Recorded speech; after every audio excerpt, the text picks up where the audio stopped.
एक बार पढ़ तो लेते, क्या लिखा है?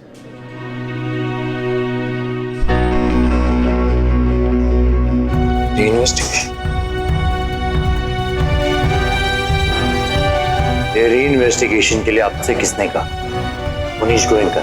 नहीं, मिस नायरा सिंघानिया ने।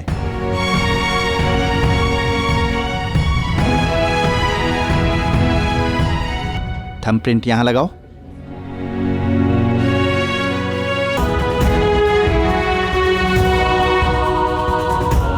उन बड़े लोगों से पीछा छूट गया तो और लोग आ गए। कह दीजिए किसी से नहीं मिलना है मुझे।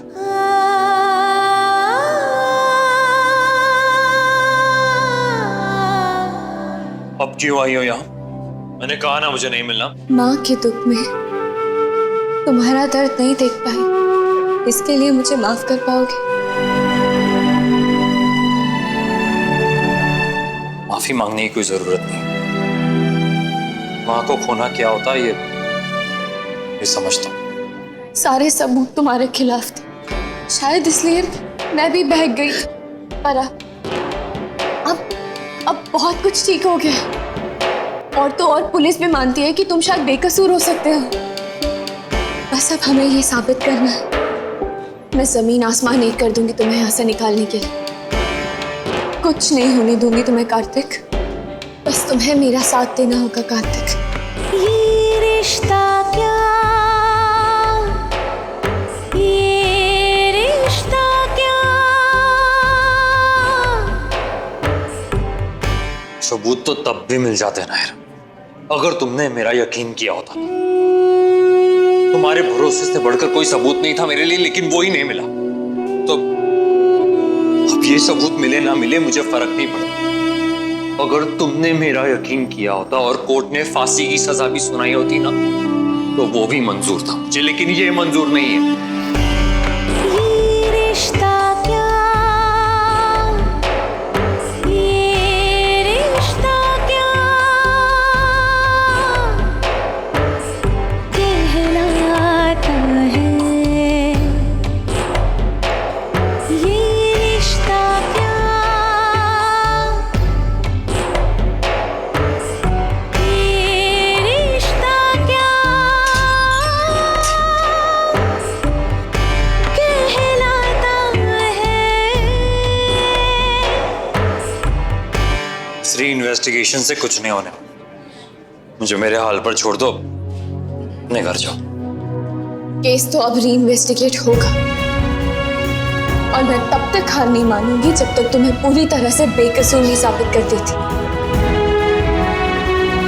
जाओ यहाँ से नायर। मैं ही करके रहूंगी कार्तिक। बस बहुत मन बहला लिया, अपना भी और दूसरों का भी। तुम कार्तिक का सामान वहां से मंगवा लो, और जो भी उनका हिसाब है वो क्लियर कर दो। कार्तिक हमारे पास रहने के लिए घर वापस आ रहा है। लेकिन उसका केस? फैसला हमारे फेवर में होगा,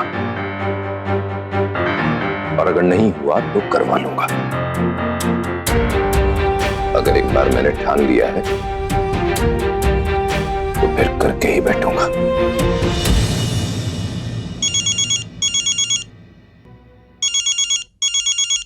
हेलो।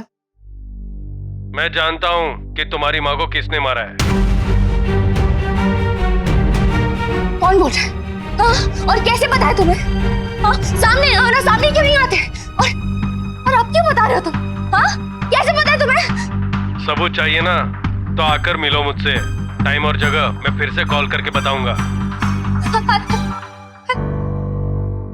नायरा, क्या हुआ? कौन था? Naira? Inspector? Hello? Naira madam? अब जी मैं उनकी बहन बोल रही हूँ, गायत्री। वो भी यहीं है, बताइए क्या हुआ? जी हमने आपके बताए हुए सबूतों के आधार पर छानबीन की।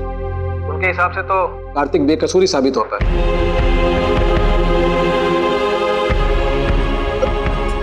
जी? जी हाँ, और इस बार हमें एयरबैग का एक पीस भी मिला, वो कार्तिक की कार का नहीं।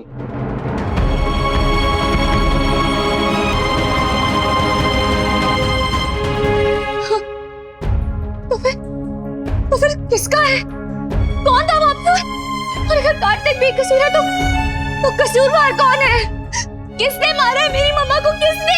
अभी यकीन से तो नहीं कह सकता, लेकिन ऐसे कुछ सुराग मिले तो किसी की ओर इशारा करते हैं। और जब तक हम अच्छे से इन्वेस्टिगेशन नहीं कर लेते अभी कुछ कह नहीं सकते। ऑलरेडी एक बार गलत सजा मिल चुकी है किसी, अब दोबारा ऐसी गलती नहीं करेंगे। देखा, हम लोगों ने कितना गलत समझा बीएफएफ को।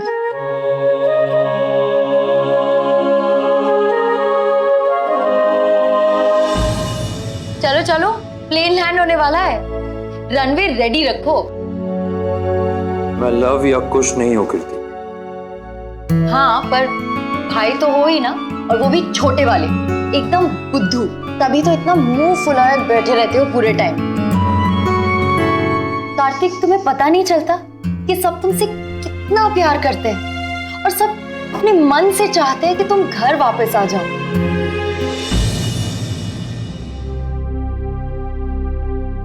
क्या ये कीर्ति, मैंने तुम्हें पहले ही मना किया था ना ये सब करने से। पहले तुम खाना लेकर आती और अब ये पूजा का चावल। यहाँ इंस्पेक्टर साहब कुछ बोल नहीं रहे, इसका ये मतलब नहीं कि तुम अपनी मन मर्जी करोगी। क्या हो गया? तुम्हारे पापा ने खरीद लिया सबको? कार्तिक प्लीज प्लीज एक बार इन चावल को हाथ लगा दो। मैं यहाँ से चली जाऊंगी।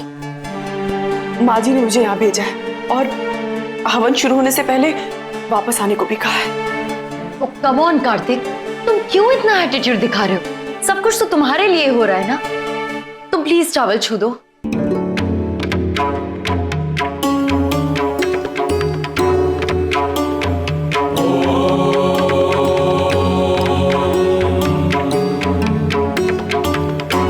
अब चली जाओ यहाँ से, और अगली बार खाना या दवाई लाने की कोई जरूरत नहीं। ये रिश्ता क्या कहलाता है। आपके मनोरंजन पर अब नहीं लगेगा कोई ब्रेक। स्टार प्लस के बेहतरीन शोज देखने के लिए लाइक, शेयर और सब्सक्राइब करें स्टार प्लस यूट्यूब पेज को।